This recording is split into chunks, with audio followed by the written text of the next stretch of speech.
Voici les mystérieuses ruines de Pumapunku, perchées sur l'altiplano bolivien. Elles sont constituées de gigantesques blocs de grès et de granit. Des pierres massives, des coupes d'une netteté incroyable, des assemblages parfaits qui continuent de déconcerter les experts. Pumapunku a toujours semblé impossible à réaliser pour son époque. Et de nouvelles numérisations 3D changent notre perception de ce site. Ces numérisations ne réécrivent pas l'histoire, mais elles nous obligent à repenser le processus de sa construction. Quel que soit le type de forage utilisé, il a dû pénétrer ce granit extrêmement dur. C'est une œuvre stupéfiante. Et comment imaginer que des êtres humains primitifs aient pu la réaliser? Des détails cachés, des motifs subtils et des indices négligés se révèlent enfin. Une caractéristique particulière à l'intérieur des pierres soulève une question inattendue. Comment les bâtisseurs de l'Antiquité ont-ils pu concevoir un tel site avec une telle précision? Les ruines de Pumapunku, à près de 4,0 mètres d'altitude sur l'altiplano bolivien. Et pourquoi ce détail est-il important aujourd'hui? Les réponses ne sont pas évidentes, et c'est précisément là tout l'intérêt.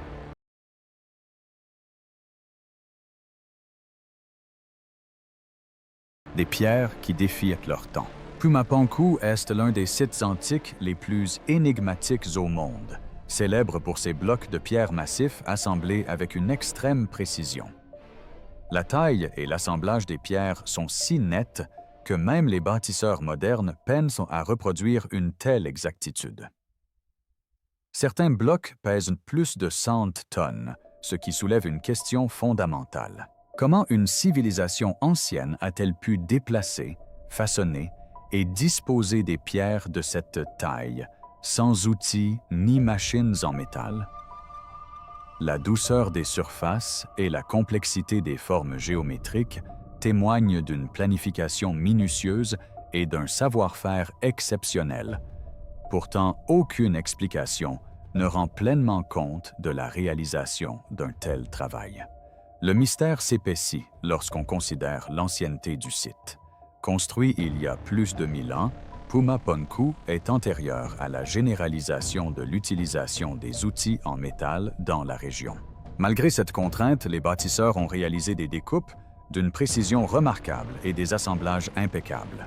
Si les premières hypothèses reposaient sur des technologies disparues ou sur des spéculations, l'archéologie moderne privilégie les explications fondées sur des preuves et centrées sur l'ingéniosité humaine. Pour autant, des questions essentielles demeurent quant aux outils, à l'organisation et aux méthodes qui ont permis une telle précision durable. Le charme du site réside en grande partie dans son alignement et la qualité de sa construction. De nombreuses pierres s'imbriquent comme les pièces d'un puzzle, formant des joints qui remplissent des fonctions structurelles similaires à celles du génie civil moderne. Cette conception réduit le besoin de mortier et permet aux structures de résister au séisme et à l'usure du temps. Cependant, les archéologues peinent encore à expliquer comment une telle régularité a pu être maintenue sur des blocs aussi imposants, sans outils de mesure standardisés. Les bâtisseurs ont également démontré une excellente connaissance du comportement des matériaux. Certaines pierres étaient taillées pour limiter l'érosion, ce qui laisse supposer une compréhension de l'évolution de la pierre au fil du temps. Cela suggère des méthodes de construction fondées sur l'observation, l'expérimentation et un savoir-faire transmis de génération en génération. Cependant, nombre de ces détails sont restés enfouis sous la terre et les intempéries pendant des siècles. L'étude du Pumapunku s'est longtemps avérée complexe. Le site est isolé, fortement endommagé et ne comporte aucun document écrit décrivant sa construction.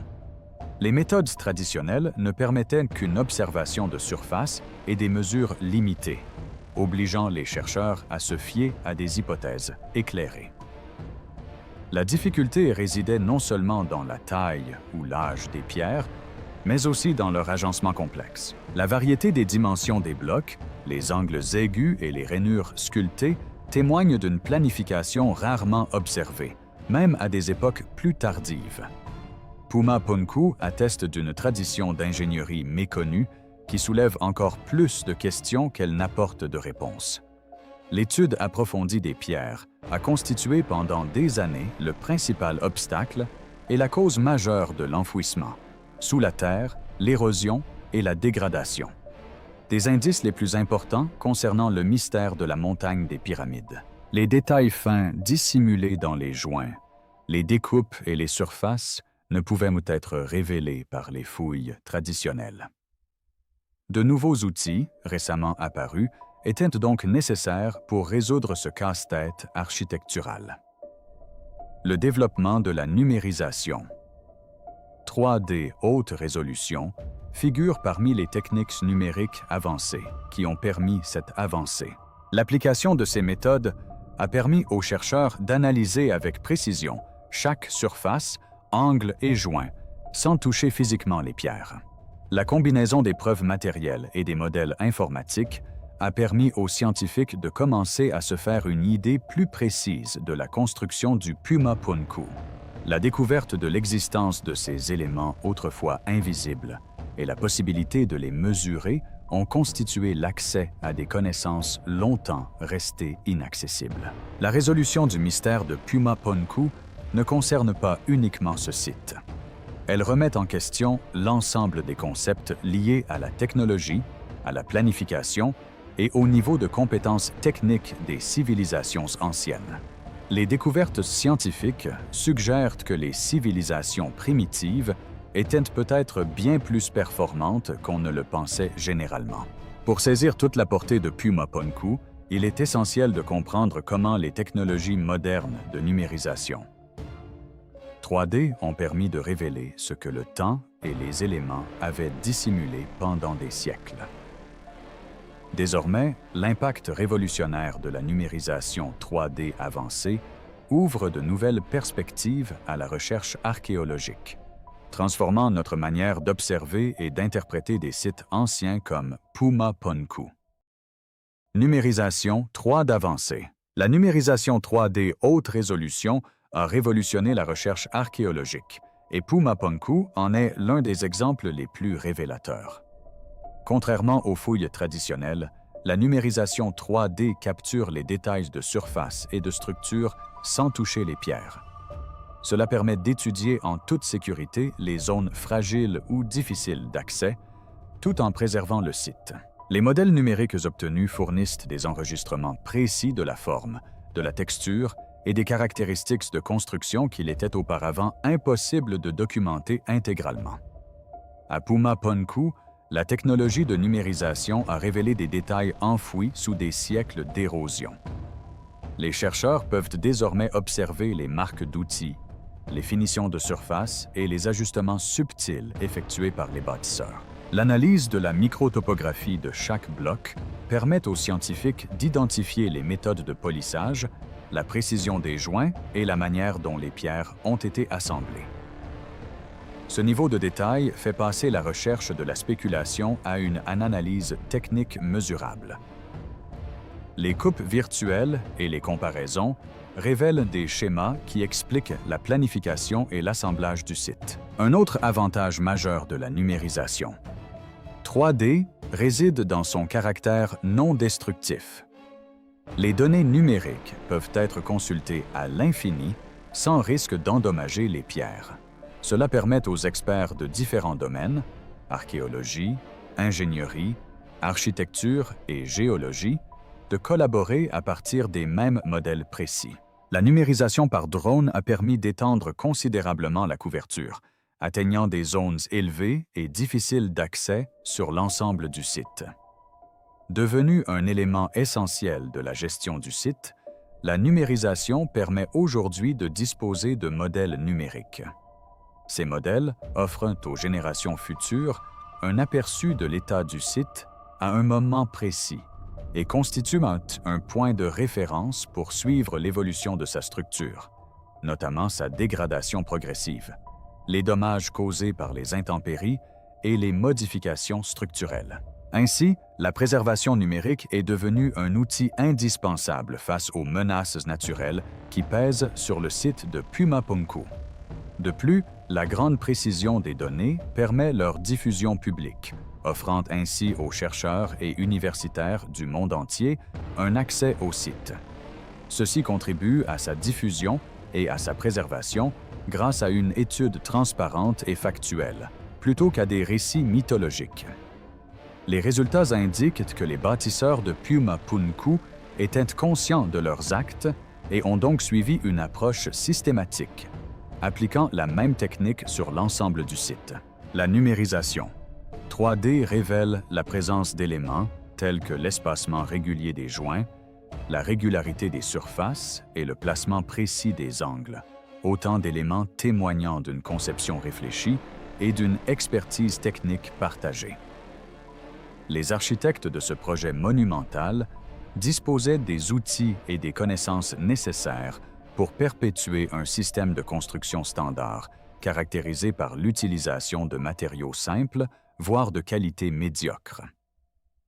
Les données 3D confirment que l'équipe a enfoncé avec une grande précision les blocs de pierre géants jusqu'au cœur du bâtiment, les rendant ainsi extrêmement résistants aux secousses sismiques, même dans cette zone sismique. Les modèles virtuels montrent également comment la structure et la masse de la pierre ont permis de répartir uniformément la pression sans mortier.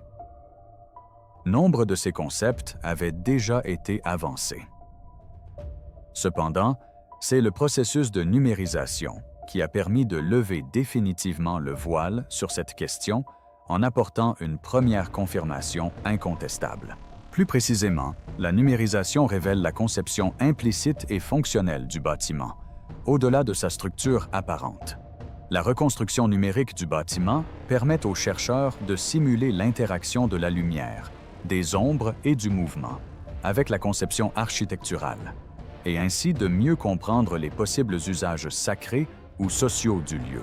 Si ces découvertes apportent des réponses à certaines questions historiques, elles en soulèvent également de nouvelles, notamment concernant le choix et la taille des pierres, et nous amenant à mettre en lumière la suprématie géologique qui sous-tend la construction de Pumapunku. L'histoire des pierres de Pumapunku ne se résume pas à leur taille et à leur précision, mais témoigne aussi de la relation intime entre les hommes et les matières premières qu'ils ont façonnées pour traverser le temps. La maîtrise géologique des bâtisseurs antiques. Pour comprendre la construction de Pumapunku, il est essentiel de reconnaître la connaissance approfondie de la géologie locale dont faisaient preuve ces bâtisseurs. Ils n'ont pas utilisé la pierre au hasard. Ils ont délibérément choisi l'andésite, une roche volcanique courante dans les hauts plateaux boliviens.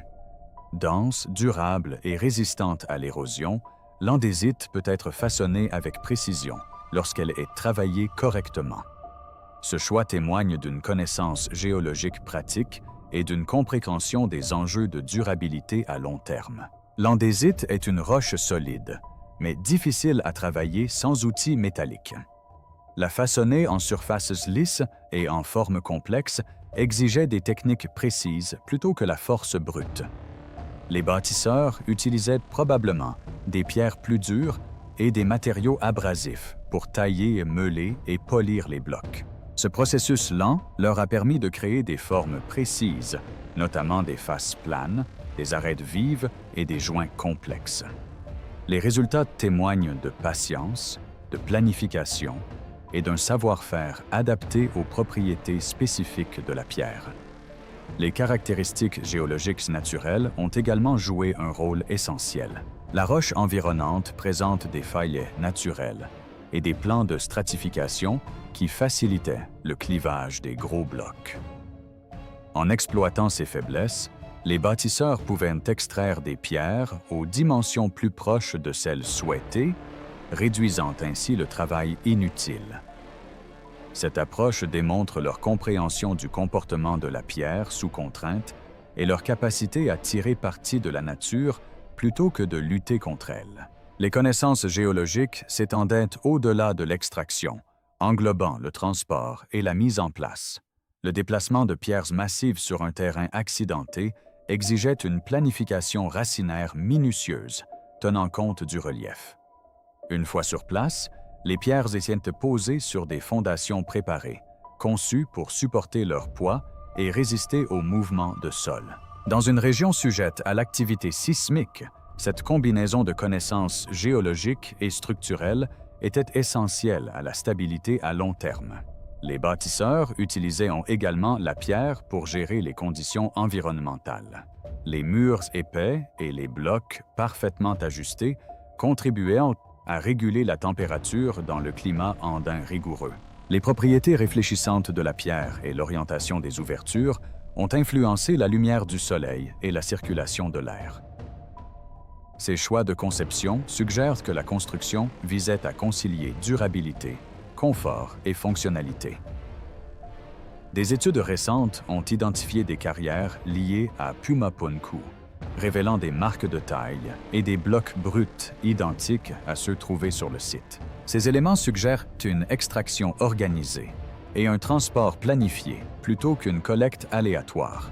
La traçabilité des sources de pierre confirme une logistique rigoureuse et le savoir-faire d'une main-d'œuvre qualifiée. L'utilisation de la géologie à Pumapunku est comparable à celle d'autres sites mégalithiques anciens, où les bâtisseurs ont également adapté leurs techniques aux matériaux locaux. Ces similitudes suggèrent des principes communs de travail avec la nature. À Pumapunku, la connaissance géologique était au cœur de l'architecture, jetant les bases de la remarquable précision et de la longévité du site. Les pierres de Pumapunku témoignent non seulement de leur origine naturelle, mais aussi du travail de l'homme qui les a façonnées avec une habileté extraordinaire. Techniques de taille de pierre innovantes. L'une des caractéristiques les plus remarquables de Pumapunku est l'extraordinaire précision avec laquelle les pierres ont été taillées. Les blocs ne sont pas seulement grands et lourds. Nombre d'entre elles sont sculptées selon des géométries complexes, avec des arêtes parfaitement droites, des surfaces lisses et des joints imbriqués d'une grande finesse. Une telle précision, obtenue sans outils métalliques, remet en question nos hypothèses sur les technologies de l'époque. Les archéologues pensent aujourd'hui que les bâtisseurs utilisaient une combinaison de pierres plus dures, d'abrasifs comme le sable, et un travail minutieux pour tailler et polir les blocs d'andésite. L'examen microscopique des pierres révèle des marques d'outils régulières, témoignant d'un processus de taille délibéré et méthodique. Les artisans utilisaient probablement des percuteurs en roche dure pour dégrossir la surface, puis polissaient les bords avec du sable mélangé à de l'eau. Cette technique en 2 étapes permettait à la fois un dégrossissage et une finition raffinée. L'absence de métal, conjuguée à la finesse des détails, remet en question l'idée reçue selon laquelle le métal était indispensable à un tel niveau de savoir-faire. De plus, nombre de blocs de pierre présentent des angles droits précis et des angles taillés à 45 degrés exacts, ainsi que des trous et des rainures parfaitement ronds. La réalisation de ces formes exigeait des outils et des techniques spécifiques pour être constantes. Des chercheurs ont émis l'hypothèse que des outils semblables à des forêts, probablement des forêts manuelles en bois ou en pierre combinées à une boue abrasive, ont été utilisés pour percer les trous. La profondeur et le diamètre constant de ces trous témoignent non seulement d'une grande habileté manuelle, mais aussi d'une parfaite maîtrise de la géométrie. Ce niveau de précision dans la taille de la pierre reflète également une phase de planification bien plus élaborée que la simple improvisation. Les bâtisseurs semblent avoir travaillé à partir de plans ou de gabarits détaillés, veillant à ce que chaque pierre s'emboîte parfaitement avec les autres. La présence de joints uniformes, notamment des assemblages à rainures et languettes et à queue d'aronde, suggère qu'il s'agissait de choix structurels destinés à immobiliser solidement les blocs. Cette précision a empêché tout mouvement au fil du temps, expliquant ainsi pourquoi le site est resté remarquablement intact malgré des siècles d'exposition aux intempéries. Il est fascinant de constater que les bâtisseurs n'ont pas hésité à tirer parti des caractéristiques naturelles de la pierre lors de sa taille. Ils ont utilisé les fissures et les clivages naturels de l'andésite pour faciliter le découpage des grandes dalles. Cela témoigne des connaissances géologiques approfondies dont les sculpteurs faisaient déjà preuve. Lorsque ce savoir-faire en matière de matières premières est combiné à une technique extrêmement laborieuse, les pierres de Pumapunku deviennent non seulement des prouesses d'ingénierie, mais aussi de véritables œuvres d'art. Leur fabrication n'était pas chose aisée et exigeait un savoir-faire spécialisé, transmis par des artisans qualifiés. L'archéologie expérimentale a montré que l'homme primitif, même après de longs efforts, ne pourrait produire, avec des outils modernes, qu'une pâle copie des créations de Pumapunku, ce qui laisse supposer l'existence d'une main-d'œuvre nombreuse et dévouée sur le site. Un tel savoir-faire est la preuve manifeste d'une société très organisée et puissante, capable de mener à bien de vastes projets de construction et soucieuse de la qualité et de la précision de son architecture. Malgré l'absence d'outils métalliques, les ouvriers n'ont laissé aucune trace de travail bâclé ou de mauvaise qualité. Bien au contraire, la régularité et la symétrie constante témoignent d'une société qui valorisait la perfection technique et des traits de caractère affirmés. L'esprit novateur des bâtisseurs avait déjà été mis en lumière par les chercheurs, non seulement grâce à l'utilisation de technologies de pointe, mais aussi grâce à la mise en œuvre d'un processus rigoureux et systématique. Il en résulta une architecture de pierre bien en avance sur son temps. Les techniques de taille et de sculpture sont ainsi intimement liées à la vocation du site. L'ajustement et la finition parfaite des pierres étaient essentiels non seulement à la solidité de l'édifice, mais aussi à la force spirituelle de Pumapunku. De leurs mains expertes, les bâtisseurs ont transformé la matière brute en forme exprimant puissance, cosmologie et identité. Ce lien entre fonction et signification élève le site au-delà du simple projet de construction. Les ouvriers qualifiés ont non seulement mis au point de nouvelles méthodes de taille, mais ont également apporté une autre innovation technique majeure: l'ancrage solide des énormes pierres, garantissant ainsi stabilité et durabilité à long terme. L'ingéniosité déployée dans la maçonnerie nous amène naturellement à comprendre comment les bâtisseurs de Pumapunku ont stabilisé et soutenu ces blocs colossaux grâce à des techniques d'ancrage sophistiquées. Au-delà de l'aspect saisissant de Pumapunku, se cache une maîtrise pointue du génie des structures, notamment en ce qui concerne l'ancrage et la stabilisation de ces imposantes pierres. Les bâtisseurs ne se sont pas contentés de miser sur leur poids. Ils ont au contraire employé des méthodes précises pour fixer solidement les pierres au sol et les unes aux autres, garantissant ainsi une stabilité durable dans une région sujette au séisme et aux mouvements de terrain. Les numérisations modernes révèlent que de nombreux blocs s'enfoncent profondément sous la surface. De larges portions de pierre étaient encastrées dans des rainures creusées dans la roche-mère ou dans de la terre compacte, créant ainsi des fondations solides qui résistaient aux mouvements de terrain et à l'érosion. En enfonçant partiellement les pierres dans le sol, les bâtisseurs obtenaient une stabilité comparable à celle des fondations modernes qui soutiennent les grandes structures. Les pierres étaient assemblées grâce à des systèmes d'emboîtement précis. Des assemblages à rainures et languettes, à queue d'aronde et des chevilles en pierre permettaient de lier les blocs sans mortier ni métal.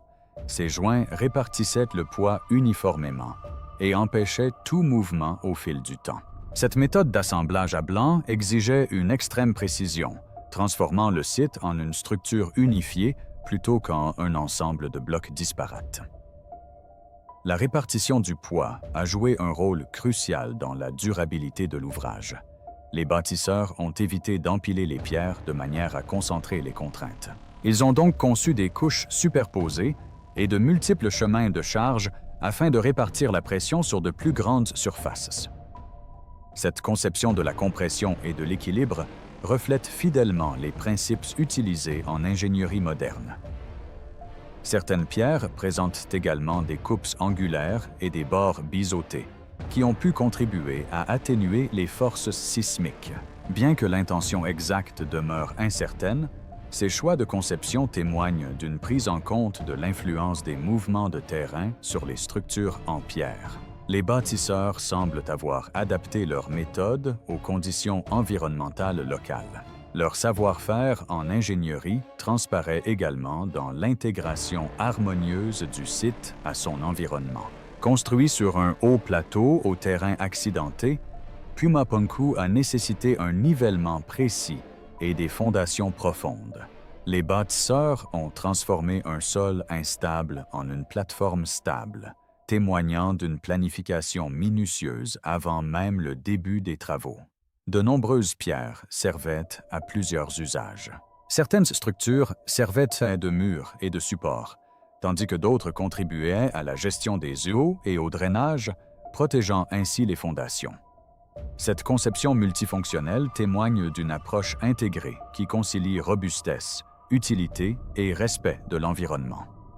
Ces découvertes remettent en question l'idée que Pumapunku avait une fonction purement cérémonielle. Elles révèlent plutôt une culture dotée d'un savoir-faire technique pratique et pointu.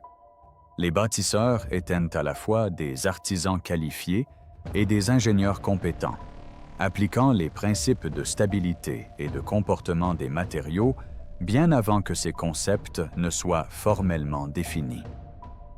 Leurs méthodes témoignent d'une tradition bien établie, façonnée par l'expérience et transmise de génération en génération. La précision et le soin apportés à l'ancrage de ces pierres ont permis d'examiner comment les choix de conception de la maçonnerie reflètent la culture et la fonction de Pumapunku elle-même.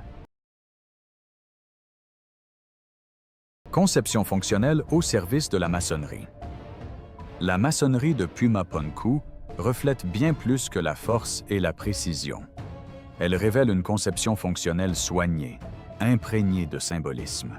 La disposition, la forme et l'alignement des pierres suggèrent des espaces conçus à la fois pour un usage pratique et pour des activités rituelles.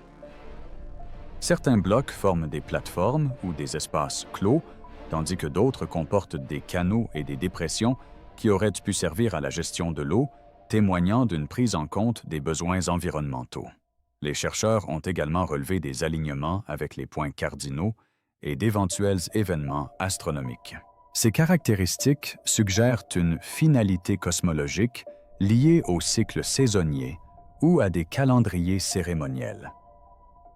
Une telle planification aurait exigé des calculs précis, indiquant que le site était conçu comme un paysage sacré reliant la vie quotidienne au ciel.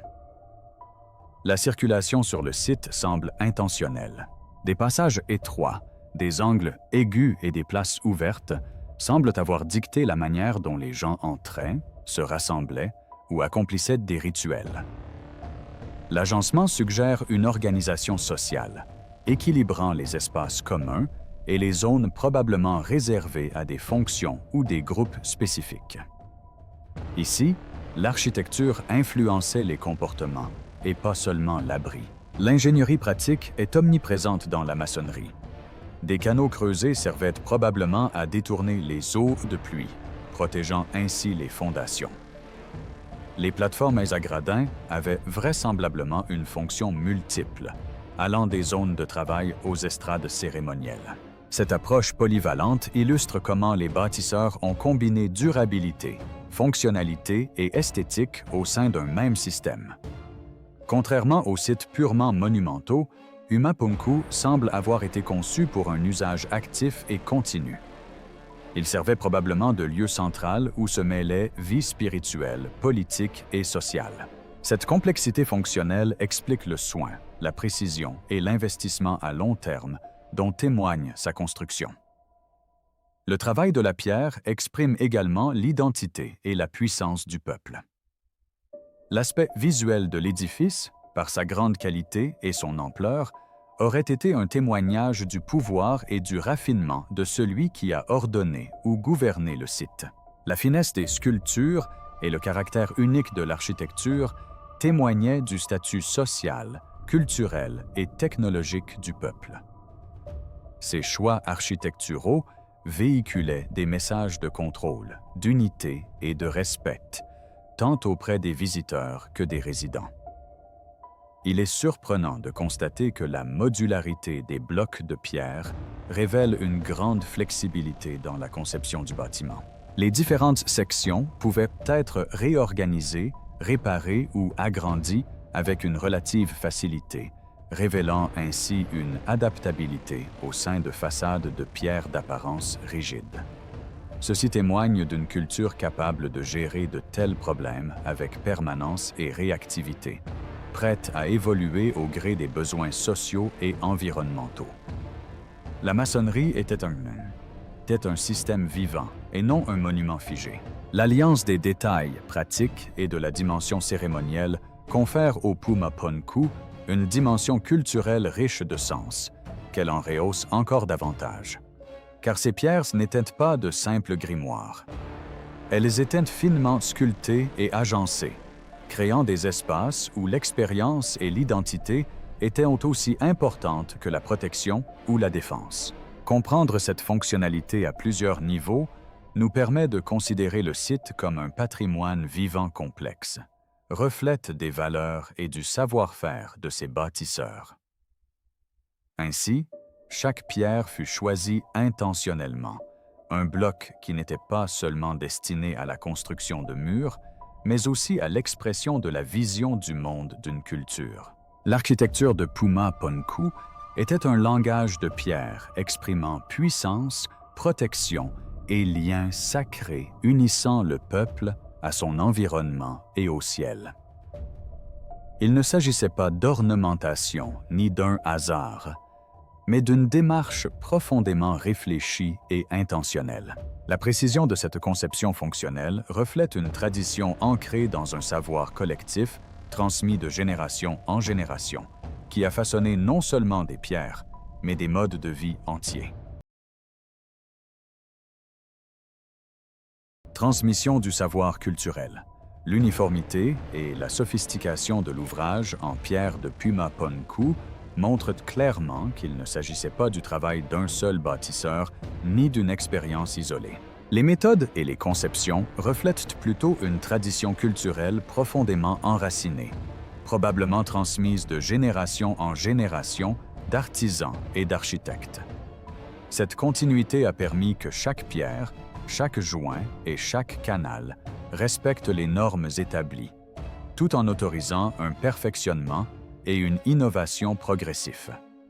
Le site incarne un savoir-faire précieux, jalousement préservé et transmis de maître à apprenti. Cette transmission était probablement régie par des structures sociales dédiées à la préservation du savoir-faire technique. Les artisans qualifiés formaient des guildes ou des groupes d'artisans spécialisés, chargés d'enseigner les méthodes de mesure précises, les techniques d'extraction et les exigences cérémonielles. Leurs connaissances dépassaient le cadre de la construction de base. Le site de Puma Punku intégrait une compréhension approfondie de la géologie, de l'hydraulique, de l'astronomie et du symbolisme. Cette spécialisation témoigne d'une société où l'artisanat était à la fois valorisé et institutionnalisé. Le système géométrique qui sous-tend l'assemblage des pierres est remarquable et demeure constant dans tout le complexe. Les mesures semblent standardisées, avec des modules et des rapports répétitifs, ce qui suggère un cadre mathématique commun. Cette uniformité implique l'existence d'un langage de construction, d'un ensemble de règles ou de plans communiqués verbalement, visuellement ou par la pratique. Le savoir n'était ni dispersé ni improvisé. C'était un savoir-faire précis et transmissible. Cette maîtrise, transmise au fil du temps, exigeait non seulement une expertise technique, mais aussi un engagement culturel. Préserver la fidélité au design de Pumapunku impliquait de renforcer les valeurs sociales liées à la signification et à la fonction du site. Cette transmission du savoir constituait un acte de préservation culturelle, reliant chaque génération à ses ancêtres et à l'identité collective. Les bâtisseurs comprenaient qu'ils étaient les gardiens d'un héritage bien plus vaste que la seule architecture. Les découvertes archéologiques suggèrent que cette tradition s'étendait probablement au-delà de Pumapunku, reliant de nombreux sites de la région. Des techniques de taille de pierre et des principes de conception similaires se retrouvent ailleurs dans les Andes, témoignant d'un vaste réseau de concepts et de pratiques partagées. Ceci soulève des questions quant à la diffusion de ce savoir, que ce soit par le biais de migrations, d'échanges commerciaux ou rituels, et quant à son influence sur le paysage sociopolitique. Les processus de transmission des connaissances combinaient probablement formation formelle, enseignement oral et apprentissage pratique. Cet apprentissage immersif aurait permis d'intégrer non seulement des compétences, mais aussi des valeurs, des philosophies et des rôles sociaux intrinsèquement liés à l'édifice. Cette formation complète faisait des bâtisseurs à la fois des techniciens et des acteurs culturels, renforçant ainsi le rôle de Pumapunku comme centre spirituel et politique. L'existence d'une tradition aussi riche remet en question l'idée que Pumapunku serait une anomalie isolée dans l'architecture ancienne. Au contraire, elle inscrit le site dans des schémas globaux où un savoir-faire monumental découle de cadres culturels pérennes. Cette continuité explique la remarquable précision et l'effort collectif qui sous-tendent les théories complexes et déroutantes reposant sur l'hypothèse de technologies perdues ou extraterrestres. Pourtant, cette transmission sophistiquée du savoir soulève également un mystère. Pourquoi cette tradition a-t-elle disparu? Le déclin soudain de Pumapunku et son abandon soulèvent de nombreuses questions quant au changement de priorités culturelles ou aux pressions extérieures. Comprendre comment et pourquoi un patrimoine aussi riche a été interrompu pourrait éclairer des transformations plus vastes de l'histoire précolombienne et le destin des anciennes civilisations andines. Malgré ces inconnus, la préservation des monuments de pierre de Pumapunku témoigne de la force de la transmission culturelle. Ce site révèle l'incroyable capacité des sociétés humaines à construire, partager et préserver le savoir à travers les siècles, transformant la pierre brute en monument pérenne, témoin d'une identité et d'une ingéniosité exceptionnelles. Si cette tradition a prospéré puis décliné, des mystères persistent. Des questions qui nous invitent à explorer plus profondément la vie et les choix des bâtisseurs de Pumapunku, ainsi que leur univers. Des questions sans réponse et des mystères persistants. Malgré les nouvelles informations révélées par les technologies modernes, le Pumapunku recèle encore de profondes énigmes. Si la numérisation 3D a permis d'éclaircir certains aspects de sa précision et de sa construction, l'histoire plus large du peuple qui l'a bâti et les raisons du déclin de sa culture demeurent inconnues. Le site a-t-il été abandonné en raison de changements environnementaux, de conflits sociaux ou de l'évolution des croyances? Aucune réponse définitive n'a été apportée. La fonction de Pumapunku fait encore débat.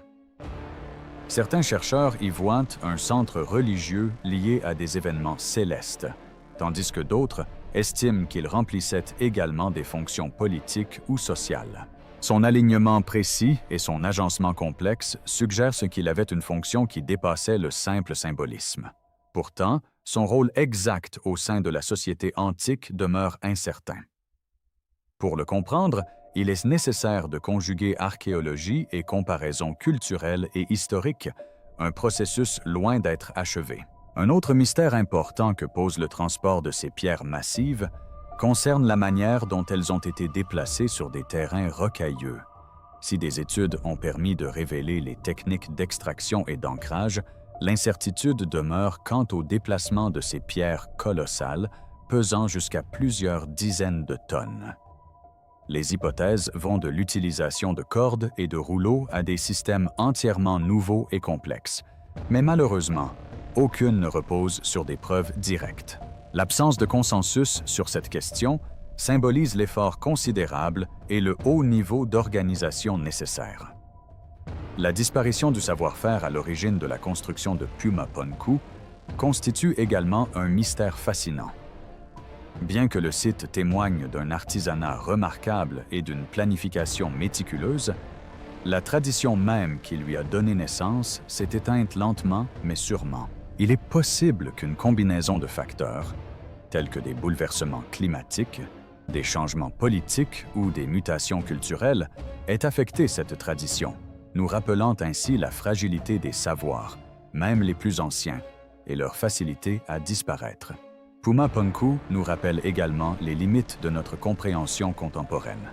Chaque nouvelle découverte apporte des réponses, tout en soulevant de nouvelles questions. Il reste encore de nombreux sites antiques à explorer, et parfois l'histoire n'est dévoilée que partiellement. L'interaction entre savoir et mystère demeure un moteur essentiel de la recherche et de l'intérêt du public.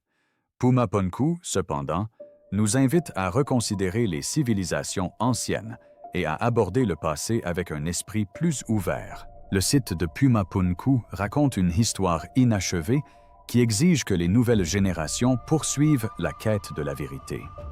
En utilisant des outils novateurs et des perspectives différentes pour exhumer ce qui a été perdu dans le temps et enfoui sous les pierres.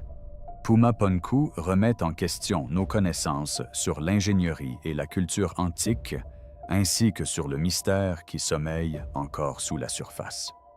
De la précision de la taille de pierre au savoir culturel perdu puis retrouvé, son histoire témoigne de l'ingéniosité humaine. Si vous avez aimé percer ces secrets avec moi, n'oubliez pas de liker et de vous abonner pour découvrir d'autres voyages au cœur des plus grandes énigmes de l'histoire.